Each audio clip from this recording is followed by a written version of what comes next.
I'm Vivian Salaga, Chairman of the Redevelopment Committee on behalf of the Tampa Bay chapter of the American Institute of Architects for the revitalization and restoration of the old federal courthouse that you see in the background behind me. Our vision in restoring the federal courthouse is to bring together a convergence of art, architecture, and commerce in one dynamic downtown location.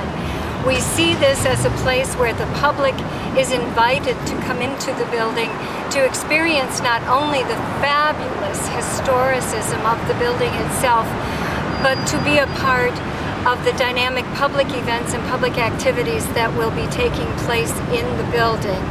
When you enter the building from Florida Avenue, which is the main entrance, the main historic entrance to the building, you enter a grand hallway that is lined with marble and terrazzo, all of which will be restored in the process of the adaptive reuse of the courthouse. The courtroom behind me has a coffered ceiling over which is a skylight that was covered during World War II when the lights out requirement was mandated by the government. It was originally built as the Federal Post Office back in 1905, added some courtroom facilities in the 30s, and in the 70s, when Tampa International's main post office was built, the post office function totally moved out of the building and went over to the airport, and the federal courtroom conversion took place in that was mid-70s, 1972. Okay, so that's when we got all those drop ceilings and stuff downstairs, when they converted to the courthouse? That's right. There was an extremely insensitive conversion that was done when the courtrooms moved in.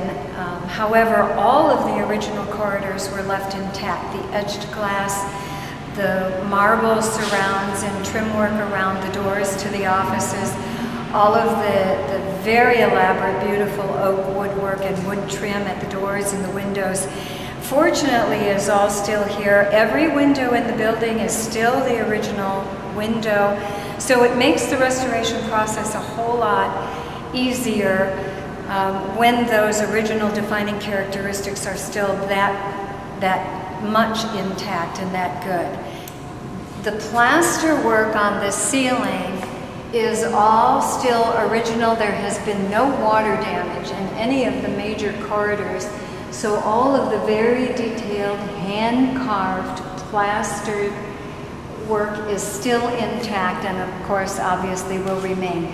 The spaces are very gracious and very elegant. The corridors all throughout the building are very wide and very tall ceilings, and it just makes for such an elegant, wonderful environment for the public activity that we envision will occur in this space.